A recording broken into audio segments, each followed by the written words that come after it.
السلام علیکم ورحمۃ اللہ وبرکاتہ۔ نحمده ونصلي على رسوله الكريم، اما بعد۔ الحمد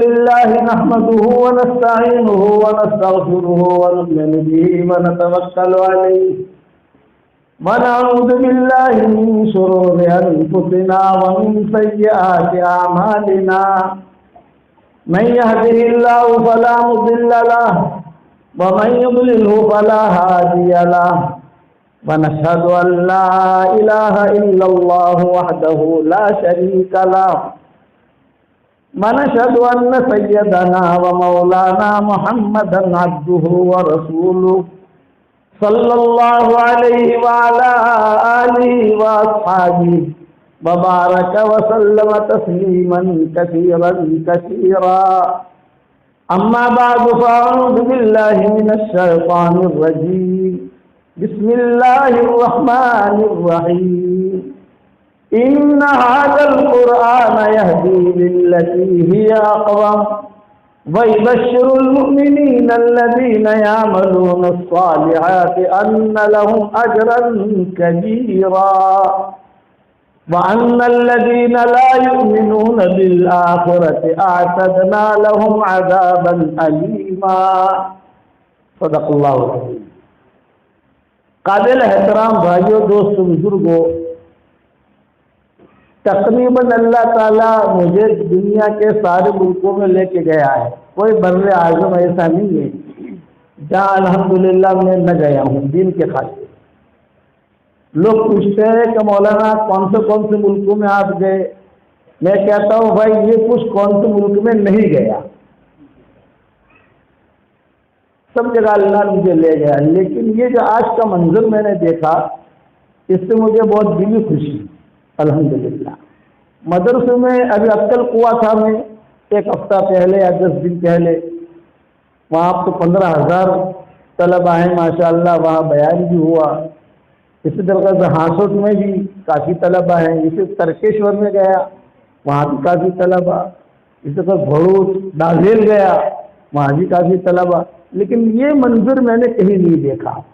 یہ جو منظر ہے یہ میں نے کہیں نہیں دیکھا کہ اسکول بھی ہے اور ساتھ میں طلبہ یعنی حافظ بھی ہو رہے ہیں، دینی ماحول بھی ہے۔ بس ایک ہی بات کہتا ہوں کہ اللہ تعالیٰ نظر بد سے حفاظت کرنا ہے، اور اس اللہ تعالیٰ اور ترقی ہے۔ اور یہ جو شریف خاندان ہے، ان شریف لوگ جو جمع ہوئے ہیں ماشاءاللہ، ان شریفوں کی شرافت کو اللہ تعالیٰ اور بڑھائے آگے کے ساتھ۔ بہت خوشی کی بات ہے، قرآن شریف کے بارے میں اگر ہم کوئی بات سنتے ہیں یا کوئی کرتے ہیں تو بہت خوشی ہوتی ہے۔ ہمارے یہاں گجرات کے اندر ایک مدرسہ ہے بالکل سیدھا سادہ، میری ایک عادت ہے کہ قرآن کی مجلس میں اگر کوئی مجھے دعوت دیتا ہے تو میں انکار نہیں کرتا۔ اجتماع میں دعوت دے گا تو معذرت کر لیں گے، ملکوں میں دعوت دے گا امریکہ افریقہ معذرت کر لیں گے، لیکن قرآن جب ہمارے یہاں بچے حافظ ہو رہے ہیں تو وقت نکال کر بھی وہاں پہنچتے ہیں۔ اب آپ کو میں مختصر ایک بات عرض کروں، میرے والد صاحب رحمۃ اللہ علیہ جب پیدا ہو رہے تھے تو میرے والد صاحب نے ہمیں سنایا کہ بیٹا جب میں پیدا ہو رہا تھا مجھے تو پتا نہیں، لیکن دادی نے مجھے کہا کرتی تھی، چھوٹا سا کمرہ تھا، اس میں اندھیرا تھا اور سامنے قرآن جو جزدان میں رکھا ہوا تھا جیسے دیہاتوں میں ہوتا ہے، تو میری دادی یہ دعا کرتی تھی، ابا کہتے تھے میری ماں یہ دعا کر رہی تھی کہ اے اللہ جو میرا بچہ دنیا میں آ رہا ہے لڑکا ہے یا لڑکی ہے یہ تو پتہ نہیں، لیکن میرے اب بچے کو تو تیرے قرآن سے جوڑ دے۔ وہ دعا اللہ نے قبول کی اور اللہ تعالیٰ نے مجھے جو ہے قرآن سے جوڑا، دعوت کے کام سے جوڑا۔ میری دادی یہ نابینا ہو گئی، والد صاحب رحمۃ اللہ علیہ فرماتے تھے، تو مجھے ابا کہتے تھے کہ مجھے بلا کر بٹھا دی، عمر قرآن سنا۔ میرے مزاج میں کھیل تھا، کھیلنا کودنا بھاگنا یہ کرنا، تو میں جلدی سے سورہ کوثر سنا دوں، سورہ اخلاص سنا دوں اور بھاگ جاؤں۔ تو دادی جو ہے وہ کھڑی ہوتی اور کوئی پاٹیا وغیرہ کوئی لکڑی وغیرہ پکڑ کر آہستہ آہستہ آہستہ جو ہے گھر کے باہر آتی اور کہتی کہ اعلیٰ عمر، ہماری زبان میں گجراتی اعلیٰ عمر، تو بچے کہتے ہیں کہ عمر تیری ماں بلا رہی ہے تجھ کو۔ میں جاتا تو دادی مجھے ہاتھ پکڑ کے بٹھاتی، کہتے تو جو ہے سورہ اخلاص پڑھ کے سنے کہ چلا جاتا ہے، سورہ بقرہ سنا، سورہ بقرہ سنا۔ یہ ہماری دادی کہتی تھی، میں سورہ بقرہ سنا تھا، جیسا بہت اچھا لگا بیٹا سورہ آل عمران سنا، سارے سورہ آل عمران سنا۔ ایک ہی بات کہتی کہ اللہ تعالیٰ تجھ کو قرآن سے جوڑ دے، اللہ تجھ کو قرآن سے جوڑ دے۔ ہمیشہ یاد رکھنا، جس سے اللہ محبت کرتا ہے اسے قرآن پڑھنے کی، قرآن کی خدمت کرنے کی اللہ توفیق دیتا ہے، اور جس سے اللہ محبت نہیں کرتا اسے قرآن پڑھنے کی، قرآن کی خدمت کرنے کی اسے توفیق نہیں ملتی۔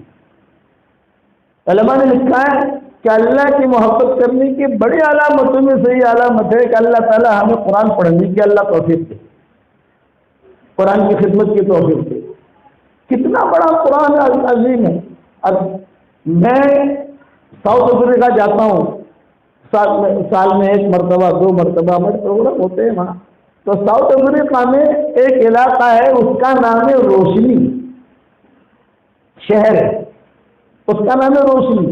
جب بیان کے لیے بیٹھتا ہوں، بڑا مجمع ہوتا ہے مردوں کا عورتوں کا، جیسا آپ کا یہ ہال بھرا ہوا ہے، جب بیٹھتے ہی میں کہتا ہوں تمہارے ساؤتھ افریقہ میں روشنی ہے اور ہمارے یہاں بمبئی میں اندھیری ہے، تو وہ لوگ بہت ہنستے ہیں، کہتے وہ ساؤتھ افریقہ میں وہاں روشنی سے ہے، ہمارے بمبئی میں اندھیری کا ایک علاقہ ہے۔ تو وہاں پروگرام کے بعد ہم کھانے کے لیے بیٹھے، ایک پائلٹ صاحب ملے، دیکھو قرآن کا نور، پائلٹ صاحب میرے کھانے پر ساتھی تھے ہم، تو میں نے پائلٹ صاحب سے پوچھا پائلٹ صاحب ہوائی جہاز لے کر کہاں جاتے ہو؟ تو انہوں نے کہا کبھی جوہانسبرگ سے لاس اینجلس جاتا ہوں، کبھی جوہانسبرگ سے سڈنی جاتا ہوں آسٹریلیا، کبھی جوہانسبرگ سے نیوزی لینڈ جاتا ہوں، جیسے رخ دیتے ہیں ویسے تو جاتا ہوں، اور کبھی جوہانسبرگ سے جرمن جاتا ہوں فرینکفرٹ۔ تو میں نے کہا پہلے سے بھی لمبی لمبی فلائٹ جو ہوتی ہے آپ اس میں کیا کرتے ہو؟ تو ان کے آنکھوں میں آنسو آئے اور انہوں نے کہا کہ میں اسے پینٹنگ تھا، عیاشیاں کرتا تھا، شرابی پیتا تھا، اور ہماری قسطیں ہوتی تھی 8 گھنٹہ میں آرام کروں، پھر دوسرا پائلٹ آ گیا 8 گھنٹہ وہ آرام کرے، چلتے رہتے تھے ہم۔ لیکن جب سے دین میرے گھر میں آیا تو سب سے پہلے میرا ہاتھ جو ہے وہ قرآن نے پکڑا اور میں نے اس کا ہاتھ پکڑا، اور دین میرے گھر میں آیا میری بیوی کے راستے سے۔ پہلے سب میں جب بھی ڈیوٹی سے آتا تو بیوی مجھے ایک حدیث سناتی تھی، کبھی 2 حدیثیں سناتی تھی، تو میں غصے ہوتا تھا، میں کہتا تھا کہ میں پائلٹ ہوں، میں مسٹر ہوں، تو ملا نہیں بن گئی، تیرا میرا جوڑ کیسے ہوتا؟ تو مجھے کہتی کہ جس اللہ نے مجھے ملا نہیں بنایا ہے وہ اللہ آپ کو ملا بنا دے گا۔ اب ہماری ایک نوک جھوک چلتی رہتی تھی۔ ایک مرتبہ تہجد کے وقت میں میری بیوی قریب میں بیٹھی ہوئی اور بہت رو رہی ہے، اللہ میرے شوہر کو جماعت سے نکال، میرے شوہر کو ہدایت دے، میرے شوہر کو تیرے قرآن سے جوڑ دے۔ اچھا میری بیوی مجھے قرآن سکھاتی تھی، وہ عالمہ تھی، میں ان پڑھ تھا، تو روزانہ 2 آیتیں 3 آیتیں 4 آیتیں مجھے سکھاتی تھی۔ تو میں بڑا پریشان ہوتا تھا، میں نے کہی کیسا جوڑ ہوگا، میں تو مسٹر ہوں، ملا نہیں بن گئی۔ ایئرپورٹ سے آتے ہی میں کہتا تھا ہوٹل میں کھانے جائیں گے، 1 ہفتے کی میں چھٹی رہتی تھی۔ لمبی فلائٹ والے جو ہوتے ہیں ان کو 1 ہفتے کی چھٹی دے دیتے ہیں، آپ جو اتنے گھنٹے فلائی کر کے آئے ہو، 1 ہفتہ 5 دن آپ جو ہے آرام سے رہو، پھر آپ دوسری فلائٹ پر آؤ۔ کبھی کبھار جو ہے یہ کرتے ہیں ایسا کہ کوئی ارجنٹ فلائٹ چھوٹ دیتے ہیں۔ اس پر مجھے حضرت شیخ الحدیث صاحب رحمۃ اللہ علیہ کا قصہ یاد آیا۔ حضرت شیخ الحدیث صاحب رحمۃ اللہ علیہ، مولانا انعام الحسن صاحب رحمۃ اللہ علیہ، مولانا یوسف صاحب رحمۃ اللہ علیہ، ہمارے والد صاحب رحمۃ اللہ علیہ، یہ سب کراچی سے جا رہے تھے حج پر، پرائیویٹ کا اجتماع تھا۔ اور وہاں سے سارے کے سارے کراچی سے ان کی فلائٹ۔ ایک پائلٹ تھا عبد القادر، قادری صاحب کہتے تھے ہم لوگ، قادری صاحب، یہ امریکہ کی فلائٹ میں جاتے لے کر امریکہ جاتے تھے۔ خدا نے کرنا ایسا ہوا کہ وہ امریکہ سے پہنچے فلائٹ لے کر، اور کراچی ایئرپورٹ پر دیکھا کہ بہت بھیڑ لگی ہوئی ہے، تو قادری صاحب نے پوچھا کہ کیا معاملہ ہے؟ بولے شیخ حج میں جا رہے ہیں۔ ارے کون سی فلائٹ میں جا رہے ہیں؟ دیکھو صبح 9 بجے والی کی PIE کی فلائٹ ہے اس میں۔ ارے وہ تو میں لے کے جاؤں گا۔ بھائی تم تو ابھی اتنے لمبا سفر کر کے آئے ہو، 4 دن پہلے تو تمہیں فلائٹ دے گا نہیں؟ بولا اللہ دے گا۔ انہوں نے درخواست رکھی بھائی شیخ کی فلائٹ لے کر میں جاؤں گا۔ تو وہاں کے حکومت والوں نے کہا کہ اتنا لمبا سفر کر کے تم آئے ہو، اب ہم کوئی فلائٹ آپ کو نہیں دے سکتے، آپ کے اندر اتنی طاقت نہیں ہے آپ کو فلائی کر کے آپ جاؤ۔ یہ بات دیکھو میرے لیے 5 گھنٹہ کافی ہے، میں ابھی 7 بجے اترا ہوں، رات کو مغرب کے وقت لینڈ ہوا ہوں، اور مجھے صرف کہہ دیں کہ مجھے بڑی تمنا ہے کہ ہمارے جو بڑے ہیں ان کو لے کے میں جاؤں۔ زندگی بھر بھی میری خواہش ہے کیا حضرت شیخ کو لے کے میں جاؤں، حضرت جی مولانا یوسف رحمۃ اللہ علیہ کو لے کے میں جاؤں، مولانا انعام صاحب کو، مولانا عمر صاحب کو لے کے میں جاؤں، اب بڑا احسان ہوگا۔ انہوں نے اتنا اصرار کیا کہ PIA والے نہیں جا سکتی، جاؤ اچھا تم جاؤ آرام کرو، صبح کی ڈیوٹی پر آ جانا، تمہاری جگہ جو پائلٹ ہے اس کو ہم کسی اور جگہ بھیج دیں گے۔ وہ قادری صاحب کہتے تھے کہ میں جو ہے ڈیوٹی پر آیا، حضرت شیخ ہمارے والد صاحب رحمۃ اللہ علیہ وغیرہ سب جو ہے مولانا حضرت مولانا انعام الحسن صاحب، مولانا یوسف صاحب رحمۃ اللہ علیہ سب فلائٹ میں بیٹھ گئی۔ تو قادری صاحب سے ٹیک آف سے پہلے شیخ کے پاس آئے، اور شیخ کے پاس ماشاء اللہ داڑھی اور پائلٹ کا ان کا جو لباس ہوتا ہے وہ لباس، اور شیخ کے پاس آ کر کہا کہ حضرت آپ کا یہ ہوائی جہاز لے کر میں جا رہا ہوں جدہ انشاءاللہ۔ تو شیخ نے کہا ہم ان میں ذرا تیز چلائیے، شیخ نے کہا من میں تیز چلائیے، جلدی پہنچا دیجیے، یہ پائلٹ لوگ تیز سے چلتے ہیں، شیخ کو تیز سواری۔ تو پائلٹ صاحب نے کہا کہ حضرت وہ تو ہماری رفتار متعین ہوتی ہے، ہم حکومت جو رفتار مقرر کرتی ہے اس سے زیادہ کم چل سکتے ہیں تو تیز چل سکتے ہیں۔ ارے منہ کچھ بھی کر کے تو مکہ جلدی پہنچا دے ہمیں، یہ شیخ نے کہا۔ تو یہ پائلٹ کا حساب کتاب ہوتا ہے سارا کے سارا۔ تو چنانچہ وہ پائلٹ صاحب مجھے جو ملے ساؤتھ افریقہ میں نے کہا پائلٹ صاحب اتنی لمبی فلائٹ میں کرتے کیا ہو؟ تو پائلٹ صاحب نے کہا کہ مولوی صاحب بے دین تھا، شرابیں پیتا تھا، عیاشیاں کرتا تھا، منزل پر پہنچ جاتا تھا، لیکن میرے گھر میں دین آیا میری بیوی کی برکت سے۔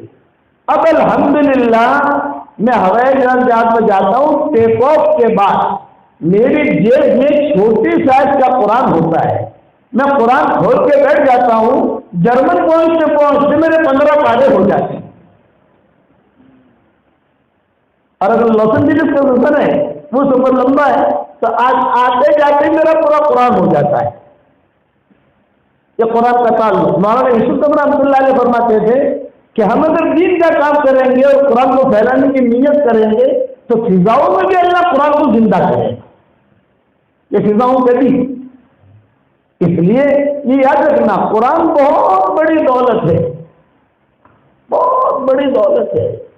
جس سے اللہ محبت کرتا ہے اس سے قرآن پڑھنے کی توفیق دیتا ہے، اور جس سے اللہ محبت نہیں کرتا اسے قرآن پڑھنے کی توفیق نہیں ملتی۔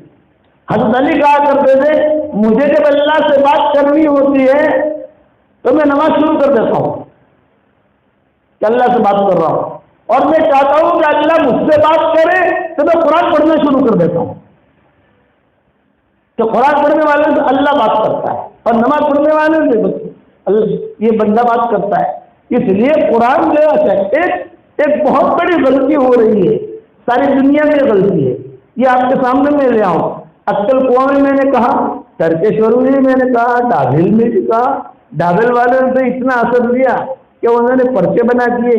ہم جب قرآن کا برف کھولتے ہیں تو عام طور سے ہمارے ماحول کے اندر ایک عادت ہے اپنی انگلی پر ہی تھوک لگائی ہے، پھر قرآن کا برف الٹیں گے تو ہمارا تھوک قرآن کو لگتا ہے۔ قرآن کی بہت بڑی یہ ہے، اس کو سب مدرسے والوں نے نوٹس لیا، اس کو عقل قوا سب لوگوں نے کہا کہ اس طرح ہمارے دھیان سے بھی گیا ہی نہیں. انہوں نے اپنے طلبا سے کہہ دیا, اساتذہ کے ذمہ ڈال دیے. آپ اساتذہ کے ذمہ ڈال دیں کہ بچے قرآن پڑھیں تو جب ورق الٹ نہ ہو. دنیا میں بھائی ایک ملک ہے جہاں یہ بیماری نہیں ہے, موریتانیہ میں جب قرآن یہ لوگ ورق پلٹتے ہیں تو ان کے پاس سیخ ہوتی ہے یا کوئی دوسری چیز ہوتی ہے, اس سے جو ہے قرآن کا ورق پلٹتے ہیں, تھوک نہیں لگاتے. میں کہتا ہوں کہ بھائی اگر ورق پلٹنا ہے آپ کے پاس کوئی چیز نہیں ہے, ٹیشو پیپر لے لو, ٹیشو پیپر میں پانی رکھ لو تھوڑا سا, اور جب قرآن پڑھ رہے ہیں تو پانی میں ہاتھ لگایا, ورق الٹا, پانی میں ہاتھ لگایا, چھوٹی سی بوتل جیب میں رکھ لو, یا یہ نہیں رکھ لو رومال ہوتا ہے اس کے اندر, رومال کے اندر جو ہے تھوڑا پانی ڈال دو, لیکن ہمارا تھوک قرآن کو نہ لے. کوشش کرو گے انشاءاللہ بھائی, لیکن قرآن کو تھوک لگنا یہ تو بہت بڑی چیز ہے. بیوی کے منہ کے چہرے کے اوپر آپ تھوک لگاؤ, ناراض ہو جائے گی آپ سے, کیا پاگل ہو گئے میرے چہرے پر تھوک لگا رہے ہیں؟ یہ تو اللہ کا کلام ہے, اس کا اہتمام کرو. اب ایک قصہ سناتا ہوں میں. مدینہ منورہ میں ایک تاجر تھا, اس کا نام تھا اسلم, زینب, یہ پرانے نام ہیں جو حضور صلی اللہ علیہ وسلم نے باقی رکھے ہیں. یہ یہودیوں کے نام ہیں, اسلم, زینب, اسی لیے لوگ مدینہ منورہ میں زینب بہت. حضور صلی اللہ علیہ وسلم کو زہر ڈالنے والی جو خاتون تھی وہ یہودیہ تھی اور اس کا نام بھی زینب تھا. قصے ہوتے تھے مدینہ میں تو حضور صلی اللہ علیہ وسلم پوچھتے تھے کوئی کس کا قصہ ہے, تو آج بلال کہتے تھے زینب کا تھا, فرماتے تھے ایو زین, یہ کون سی زینب؟ مدینہ تو زینب سے بھرا ہوا ہے. حضور کے گھر میں بیٹی کا نام زینب, ان کے اہلیہ کا نام زینب, عبداللہ بن مسعود کی بیوی کا نام زینب. ہر گھر میں مدینہ منورہ میں زینب ہوتی تھی. لیکن ایک بات زینب کو سنانا مت, جو علماء نے لکھی ہے, یہ عورتوں کو بھی سن لینے کی حرج نہیں ہے کہ زینب نامی لڑکیاں جو ہوتی ہیں عام طور سے بہت تیز دماغ ہوتی ہیں, لیکن بہت سمجھدار ہوتی ہیں, زبردست سمجھداری ہوتی ہے. حضور صلی اللہ علیہ وسلم کے صاحبزادی حضرت زینب جو تھی, ابو العاص ابن ربیع کو واپس لانے میں ان کا بہت بڑا ہاتھ ہے. حضور کے داماد سے ابو العاص ابن ربیع مشرک تھے, حضرت زینب مسلمان ہو گئی تھی. حضور صلی اللہ علیہ وسلم نے دونوں کو چھٹا کر دیا تھا, بھائی تم مشرک ہو, میری بیٹی مسلمان ہے, تمہارے ساتھ تو میری بیٹی نہیں رہ سکتی. لیکن سمجھ گئے, کتابوں میں لکھا ہے یہ ابو العاص ابن ربیع گئے تھے تجارت کے لیے شام کی طرف, وہاں سے ہیرے لاتے تھے, شام اور ایران تک جاتے تھے. وہ اسلم والا قصہ رہ گیا, بعد میں سنا دیں گے کہ یہ قصہ شروع ہو گیا جسے پورا کر لیں گے. تو وہ جاتے تھے شام اور ایران تک. ابو العاص ابن ربیع مکہ والوں کا مال لیتے تھے, مکہ والوں سے پیسہ لیتے تھے اور تجارت کرتے تھے. ایک مرتبہ شام سے واپس آ رہے تھے اور راستہ بھول گئے, مدینہ منورہ کے بارڈر میں داخل ہو گئے. جب مدینہ منورہ کے بارڈر میں داخل ہوئے تو ظاہر کی بات ہے کہ ہماری فوجیں وہ حفاظت کرتی تھی مدینہ کے بارڈر کی. کوئی بھی انجان آدمی آنا نہیں چاہیے, ان کے پاس زیادہ ہتھیار تو نہیں تھے, ایک تلوار تھی ان کی اپنی حفاظت کے لیے, اور یہ ہیرے جواہرات سے کچھ سامان تھا جو لے کے شام سے جانا تھا انہیں مکہ, اور مدینہ منورہ سے گزرنا ہوتا تھا. تو بارڈر کی اس بارڈر کے اس طرف سے گزرنا چاہیے, تو مدینہ کی ہماری جو بارڈر تھی اس کے اندر سے گزرے. صحابہ نے مال لے لیا. اب یہ گھبرائے کہ صحابہ نے مال تو لے لیا لیکن مجھے بھی قتل کرے گی. یہ بھاگے, سردی کے راستے تھے, مدینہ منورہ نے کوئی پناہ دے دے مجھے, کوئی مجھے پناہ دے دے. لیکن وہ اندھیری رات, پالا پڑ رہا ہے, سردی بہت ہے اور بہت زبردست ٹھنڈی ہوائیں چل رہی ہیں, تو مدینے میں جا کر اس کو ڈھونڈ رہے ہیں. ابو العاص ابن ربیع راستے میں بھاگ رہے تھے کہ بڑے میاں ملے, اور بڑے میاں سے پوچھا کہ بھی کوئی مجھے پناہ دے گا؟ تم ہو کون؟ یعنی کون ہو کون؟ تو تم کو پہچانتے نہیں. مجھے جو ہے نا زینب کا گھر بتاؤ. تو بڑے میاں نے کہا کون زینب؟ بنت رسول, حضور صلی اللہ علیہ وسلم کی بیٹی. وہ بڑے میاں نے ان کو دھکا دیا, رسول کی بیٹی اور تیرا کیا مطلب؟ انہیں پتہ نہیں تھا کہ حضور کے پہلے داماد رہ چکے ہیں۔ چنانچہ روایتوں میں آتا ہے ایک نوجوان ملا، اس نوجوان سے کہا کہ بھائی مجھے جو ہے زینب بنت رسول کا کمرہ دکھا دو۔ اس نے کہا آؤ۔ حضور صلی اللہ علیہ وسلم کا کمرہ تھا، حضرت عائشہ کا تھا، حضرت میمونہ کا تھا، ام سلمہ کا تھا، سب کہتے قریب میں حضور اپنی بیٹیوں کو قریب رکھتے تھے۔ حضرت زینب کا بھی تھا، اشارہ کر کے بتا دیا کہ یہ کمرہ ہے۔ اب رات کا وقت، رات کا اندھیرا، سارا مدینہ سویا ہوا ہے، حضور صلی اللہ علیہ وسلم کچھ پتہ نہیں۔ یہ زینب نام کی لڑکی کی ذہانت سمجھا رہا ہوں میں۔ اس قسم کے قصے زینبوں کے بہت سی روایتوں کے اندر آتے ہیں۔ انہوں نے دستک دی، حضرت زینب گھبرائی، رات کے وقت میں کون آیا؟ تو انہوں نے تھوڑا سا کہا نہیں، کیوں؟ فرمایا ابو العاص ابن ربیع۔ اوہو، آپ اب صاف طاقت جیسے ابو العاص ابن ربیع، میرا اس کا کیا جوڑ؟ تو انہوں نے آہستہ سے کہا میری جان کا ڈر ہے مجھے، اگر مجھے تم امن دے دو تو میری جان بچ جائے گی۔ میرا سامان تو سارا لے لیا صحابہ نے، لیکن میری جان کا ڈر ہے مجھے، لوگ مجھے قتل کریں گے، اس لیے۔ تو انہوں نے کہا اچھا چلو، میں نے امن دیا اور اپنی بچیوں کو جگایا، جگا کر جو بستر وغیرہ دے دیا، تم وہاں جا کر آرام کرو۔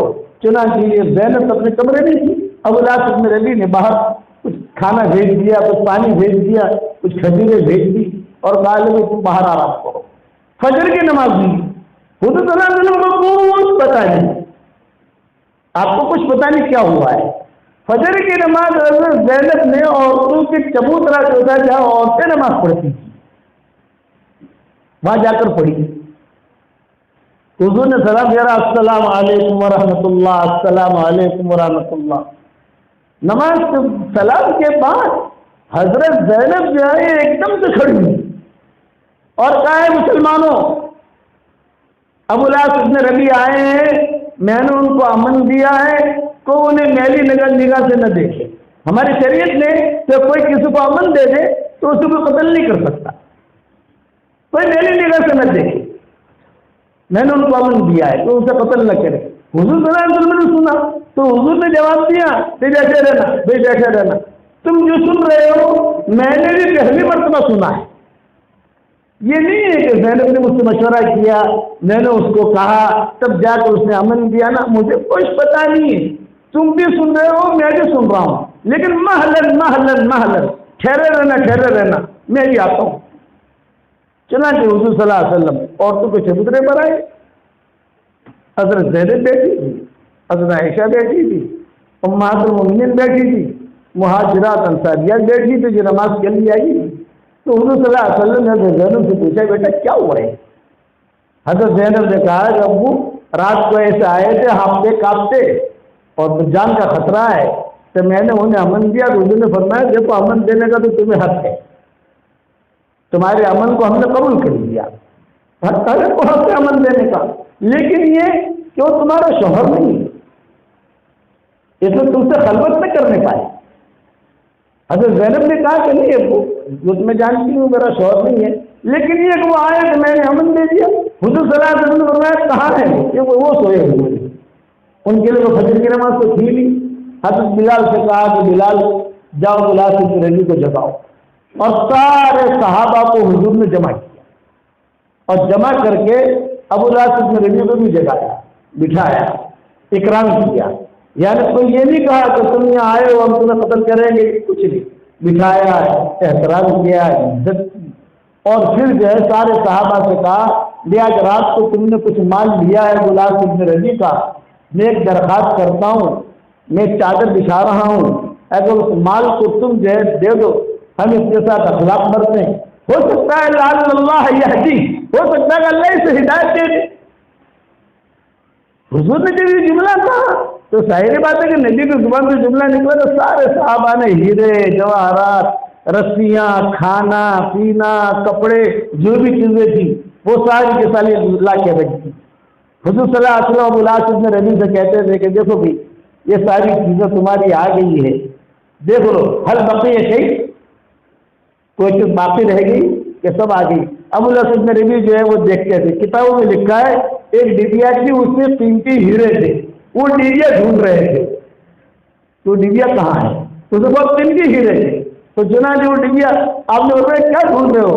تو شے سمی میں بہت قیمتی چیز ڈھونڈ رہا ہوں میرے سامان میں، وہ ہے کہ نہیں کہ رہ تو نہیں گئی. چنانچہ یہ اٹھایا، ہاں وہ ڈبیا مل گئی. وہ ڈبیا انہوں نے فوراً جیب میں ڈالی اور کہا کہ الحمدللہ سب موجود ہے. حضور نے فرمایا کہ جاؤ ہم تمہیں واپس دے رہے ہیں، ہم اسے مال غنیمت کے اعتبار سے نہیں لے رہے، یہ تم اسے لے جاؤ اور مکہ مکرمہ خوشی خوشی چلے جاؤ اور اپنا سامان باندھ دو. چنانچہ ابو العاص ابن ربیع اپنا سامان سمیٹ رہے تھے اور پیچھے مائیں ہچکیاں مارتے ہو رہی تھی کہ ہمارا داماد تھا کسی زمانے میں. حضرت زینب بھی رو رہی تھی، بچیاں بھی رو رہی تھی، سامان اٹھا جمع کر رہے تھے. شیخ آدمی تھا. حضور نے کہا تھا ابو العاص ابن ربیع کے بارے میں، جب حضور صلی اللہ علیہ وسلم شہادت ابی طالب میں تھے تو سب سے زیادہ خدمت ابو العاص ابن ربیع نے کی. تو آپ نے ایک مرتبہ کہا بھائی داماد ہو تو ایسا ہو. یہ جملہ کہا داماد ہو تو ایسا ہو. سارے مکہ والے سو جاتے تھے. ابو العاص ابن ربیع جو کھجورے لے کر کھانا لے کر چپکے سے اوپر سے ڈال دیتے تھے. تو آپ کی زبان سے کئی مرتبہ جملہ نکلا بھائی داماد ہو تو ایسا ہو، داماد ہو تو ایسا ہو. اس نے ہماری بہت خدمت کی ہے، برابر حضور صلی اللہ علیہ وسلم کی خدمت کی. بعد میں جو اسلام اور ایمان کا مسئلہ آیا تو اس نے فرمایا تم مسلمان نہیں ہو، تم ہٹ جاؤ، چھوڑ دو میری بیٹی کو. حضور کو سارے دن یاد آ گئے. ابو العاص ابن ربیع کا سامان پیک کیا. ابو العاص ابن ربیع نے اپنے کندھے پر وہ سامان ڈالا، وہ قیمتی جو ہیرے تھے وہ جیب میں رکھے. اور جب ابو العاص ابن ربیع روانہ ہونے لگے اس زمانے میں بلڈنگ تو تھی نہیں.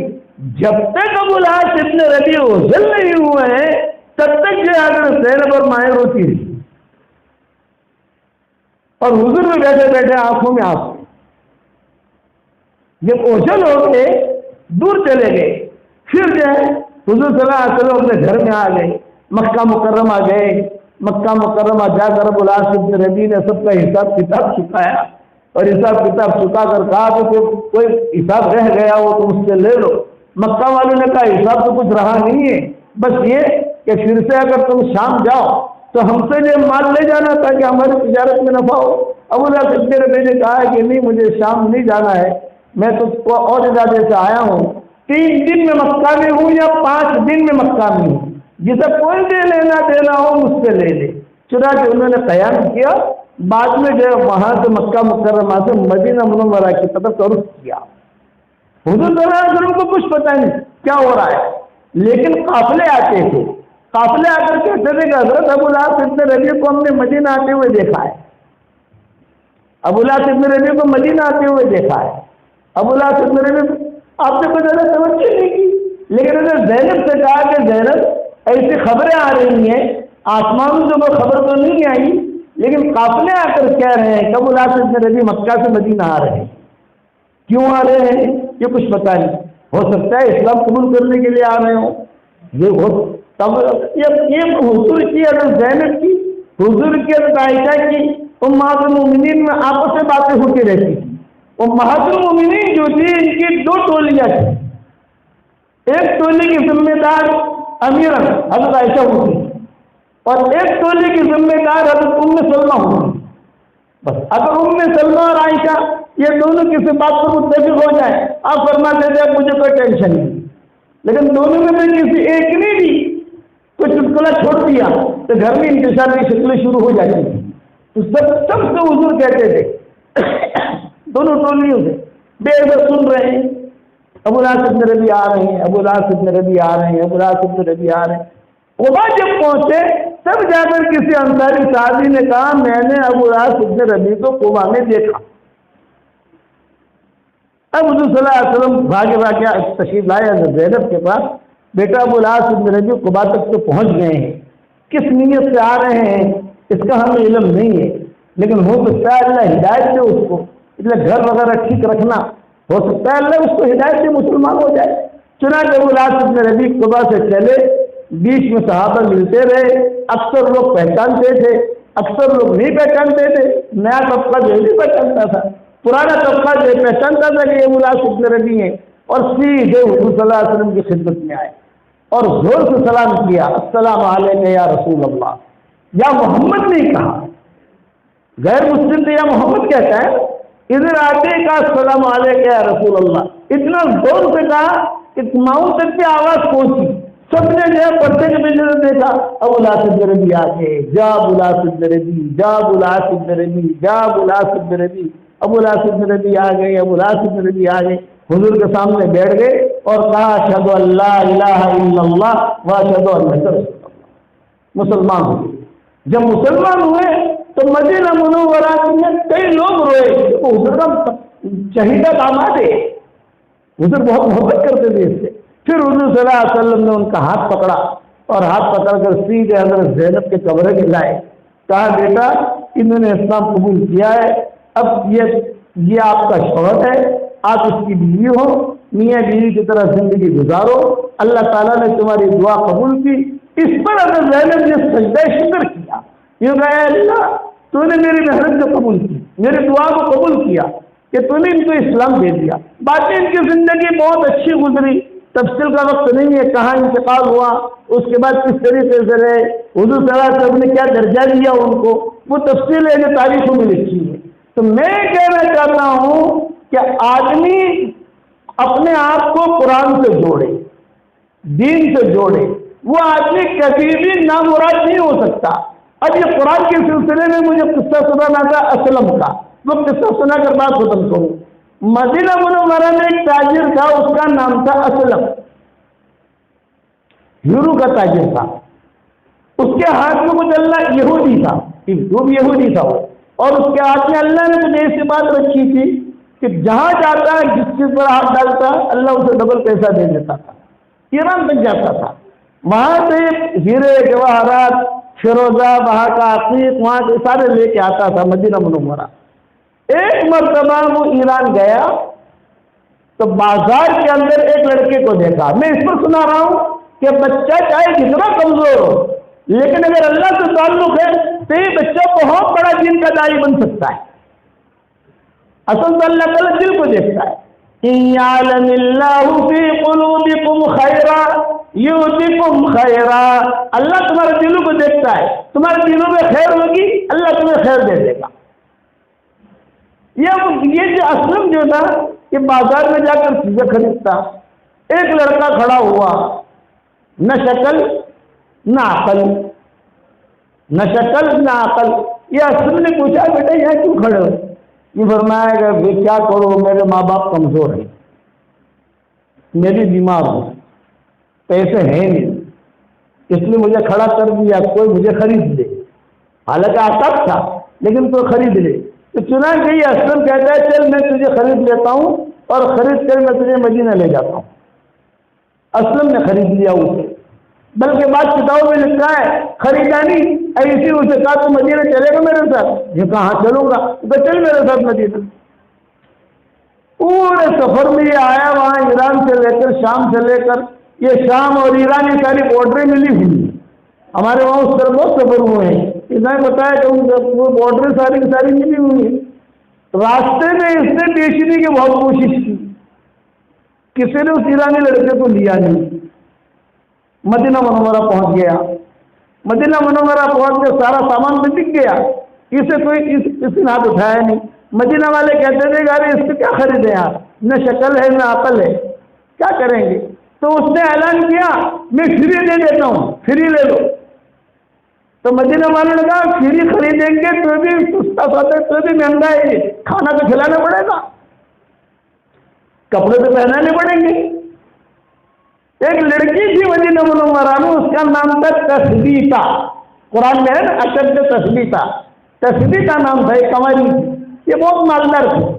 وہ روزانہ بازار میں آتی تھی، دیکھتی تھی کہ لڑکا کھڑا ہے تو اسے دودھ دے دیتی، اسے کھجور دے دیتی، پنیر دے دیتی۔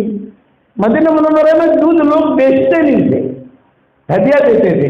آج تو ہمارے زمانے میں دودھ بھی بکتا ہے، پانی بھی بکتا ہے اور کھانا بھی بکتا ہے۔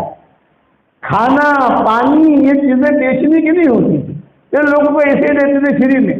تو دودھ روزانہ لاتی، کھجور لاتی، پنیر لاتی، دے دیتی۔ ایک مرتبہ تثبیتہ نے پوچھا بیٹا تم یہاں کھڑے ہو آخر کیوں؟ بولے کہ میں آج لایا ہے مجھے وہ اسلم، اسلم ماہر تھا اور مشہور تھا مدینہ میں، تاجر ہے، وہ کھڑا اسلم، وہ لایا ہے، کوئی مجھے ہاتھ نہیں لگاتا، کوئی خریدتا نہیں ہے، تو میں جو ہے تو کھجور پانی اور دودھ وغیرہ دیتی ہوں، کھا لیتا ہوں، اس کے گھر پہ جا کے سو جاتا ہوں۔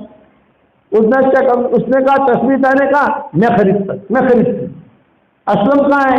چلا جائے گا بھائی اسلم آؤ، آپ بیچو گے؟ فرمایا ہاں۔ تو کتنے میں؟ یہ کہا فری، میں نے آرڈر دے دیا ہے کہ فری میں لے لوں گا، فری میں لے لیجیے، تم کو کتنا پیسہ چاہیے؟ تو اس نے کہا اتنا پیسہ۔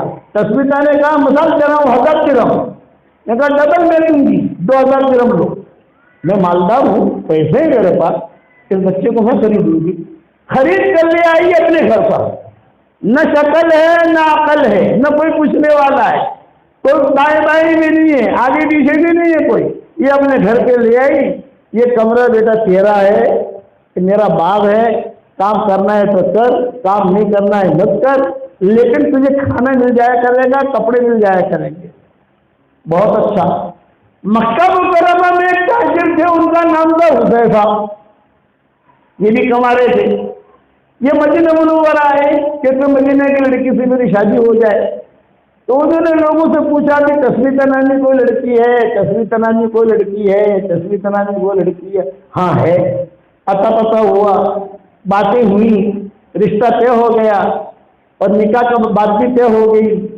تو تسمیتا نے کہا تیرے ساتھ نکاح کروں گی ایک شرط پر، یہ لڑکا میرے ساتھ مکہ جائے گا، تو نکاح کر کے مجھے مکہ لے جائے گا، یہ بھی میرے ساتھ جہاں ہم جائیں گے وہاں یہ لڑکا رہے گا۔ بہت اچھا۔ اب یہ تین مکہ مکرمہ پہنچ گئے، حذیفہ، تسمیتا اور وہ لڑکا۔ مکہ مکرمہ میں حضور صلی اللہ علیہ وسلم نے نبوت کا دعویٰ کیا، یا ایھا الناس قولوا لا الہ الا اللہ تفلحوا۔ چنانچہ یہ تینوں دیکھنے آئے حضور صلی اللہ علیہ وسلم کو، کہا کہ ہاں یہ تو سچے کا چہرہ ہے، ان دونوں نے اسلام قبول کر لیا، مسلمان ہو گئے۔ حضور صلی اللہ علیہ وسلم نے ہجرت کی، ہجرت کر کے مدینہ منورہ آئے، انہیں پتہ چلا کہ حضور مدینہ گئے، تو تسمیتا کا بنگلہ تو مدینہ میں تھا ہی، مکہ میں حذیفہ کا بنگلہ تھا اور یا مدینہ میں تسمیتا کا بنگلہ تھا، ان تینوں نے مدینہ منورہ کی ہجرت۔ ایک مرتبہ رات میں، سردی کی راتیں تھیں یا گرمی کی راتیں تھیں، اس کی وضاحت تو نہیں ملی، رات میں حضور صلی اللہ علیہ وسلم نے عائشہ کو بلایا، کہا ویش آ جاؤ، بیوی کا پیار والا نام رکھنا ہماری شریعت میں سنت ہے، لیکن دھمال والا نہیں، پیار والا۔ حضرت عائشہ کو حضور کہتے تھے عائش، کبھی کہتے تھے ویش، کبھی فرماتے تھے صدیقہ، کبھی فرماتے تھے عفیفہ، کبھی فرماتے تھے حمیرہ، یہ محبت کے نام تھے، نام تھا حضرت عائشہ کا عائشہ، لیکن پیار میں کبھی یہ آپ نے فرمایا اویس، عائشہ کی باری تھی، فرمایا اویس آ جاؤ، اویس آ جاؤ، اندر عائشہ آئی نہیں، سارے مسجد نبی میں یعنی آواز گونج رہی ہے کہ حضور بلا رہے ہیں، عائشہ آ رہی ہے، امہات المومنین بھی آ گئی، حضرت عائشہ کہاں چلی گئی؟ کبھی کچھ پتا نہیں کہاں چلی گئی۔ تھوڑی دیر میں حضرت عائشہ خوب ہچکیاں مار کے روتی ہوئی ہیں، چہرہ سرخ اور اپنا آنسو جو پہنچ رہی ہے، اور وہ آئی حضور کے پاس، تو حضور نے فرمایا کیا ہوا، خیریت ہے؟ یہ فرمایا حضرت اصل میں آپ کی آواز سن رہی تھی میں، لیکن ایک لڑکا ہے اتنا اچھا قرآن پڑھتا ہے، وہ اتنا اچھا، میں بس اس کا قرآن سنتی رہی، ایسا لگتا ہے کہ قرآن نازل ہو رہا ہے، اتنا اچھا اور حضرت آتی چلے میرے ساتھ۔ کتابوں میں لکھا ہے حضور کو بھی اپنے رات کا جو لباس ہوتا ہے نا، حضور کو بھی لے کر گئی حضرت عائشہ، آتی سنیں، پیچھے حضور صلی اللہ علیہ وسلم بیٹھے ہیں، حضرت عائشہ بیٹھی ہیں، وہ لڑکا جو ہے وہ قرآن پڑھ رہا ہے، حضور کی آنکھوں میں آنسو آئے۔ آپ نے فرمایا اللہ تیرا شکر ہے، میری امت میں تو نے ایسے لڑکے پیدا کیے ہیں جو اتنا اچھا قرآن پڑھتے ہیں۔ وہ کون سا لڑکا؟ وہی تسمیتا والا لڑکا، ایران سے لایا تھا اسلم، وہی لڑکا، وہی آگے چل کر بنے سالم مولا حذیفہ، سالم مولا حذیفہ جو قاضیوں کے سب کے امام ہیں، وہی آگے جا کے بنے۔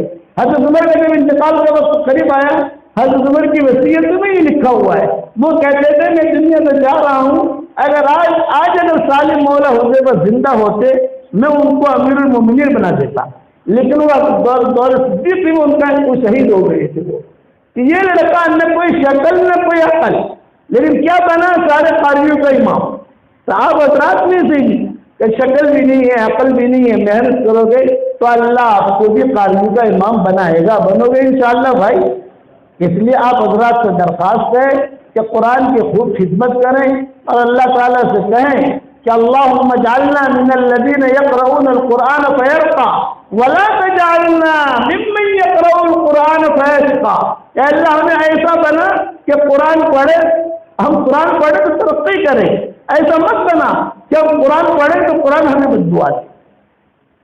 میں نے جو حفظ پورا کیا تو حضرت جی رحمۃ اللہ علیہ کے پاس گیا، ابا لے کر گئے تو حضرت جی نے کہا تمہیں ایک نصیحت کرتا ہوں کہ فجر کی سنت سے لے کر وتر تک جو ہے قرآن ہی پڑھتے رہنا، الف لام میم سے شروع کرو، الف لام میم سے، الف لام میم سے۔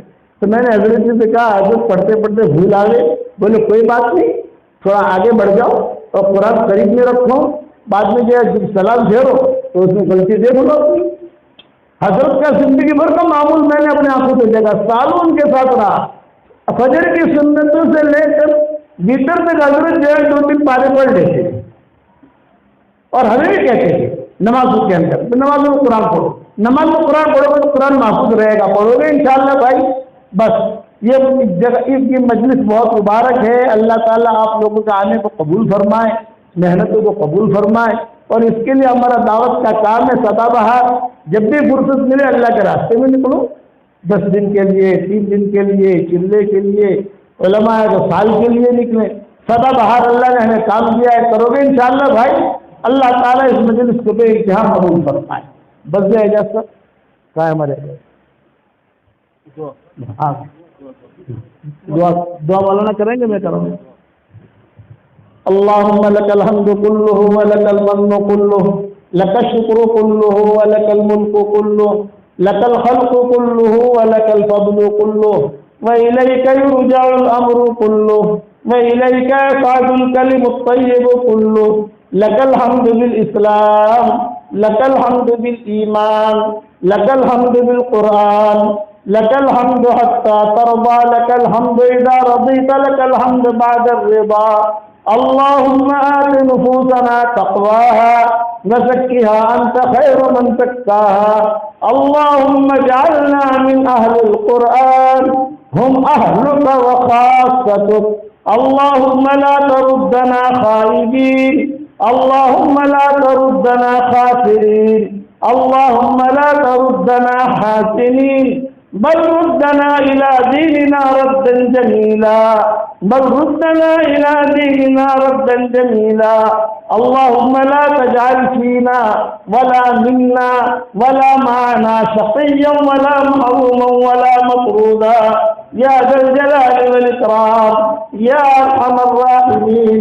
اے ہمارے پیارے اللہ، ہمارے گناہوں کو معاف فرما، ہمارے خطاؤں سے درگزر فرما، اس مجلس کو تجھے انتہا قبول فرما، قرآن حافظ ہونے والوں کو قبول فرما، ان کے اساتذہ کو قبول فرما، اور یہ جو بھائی حضرات نے، اعجاز بھائی نے، دوسرے ساتھیوں نے، ان کے بھائیوں نے، ان کی ٹیم نے جو کام کیا ہے کہ اسے اپنے دربار میں قبول فرما، ہر شریر کی شرارت سے، ہر فتنہ کے فتنے سے، ہر حاسد کے حسد سے، ہر مفت کرنے والے کے مفت کرنے سے، ہر برائی کہنے والے کی برائی سے، ہر خلل انداز کی خلل اندازی سے، ہر روڑا اٹکانے والے کا روڑا اٹکانے سے، آخر سے ان کے اداروں کی، ہمارے اداروں کی، دنیا بھر میں جو ادارے چل رہے تو ان سب کی پوری حفاظت فرما۔ اے اللہ اچانک کا خیر ہمیں نصیب فرما، اچانک کے شر سے تو ہماری حفاظت فرما۔ اے اللہ قرآن تیرا دسترخوان ہے، عبداللہ بن مسعود کہا کرتے تھے قرآن اللہ کا دسترخوان ہے، اے اللہ تیرے دسترخوان سے فائدہ اٹھانے کی تو ہمیں توفیق عطا فرما۔ اے اللہ جس نے بھی ہم سے دعاؤں کے لیے کہا ہو، دعاؤں کے لیے خطوط میں لکھا ہو، جن کا ہم پر کسی قسم کا حق اور احسان ہو، یا جو ہمیں اپنی دعاؤں کو یاد کرتے رہتے ہوں، ہماری ساری دعاؤں میں ان کا پورا پورا حصہ نصیب فرما۔ یہ مجمع یہاں آیا ہے، اس مجمع کے آگے کو قبول فرما، اس کی قربانی دینے کو قبول فرما۔ ان بچوں نے محنتیں کی ہیں، ان محنتوں کے بعد کیا یہ معاملہ پہنچا ہے۔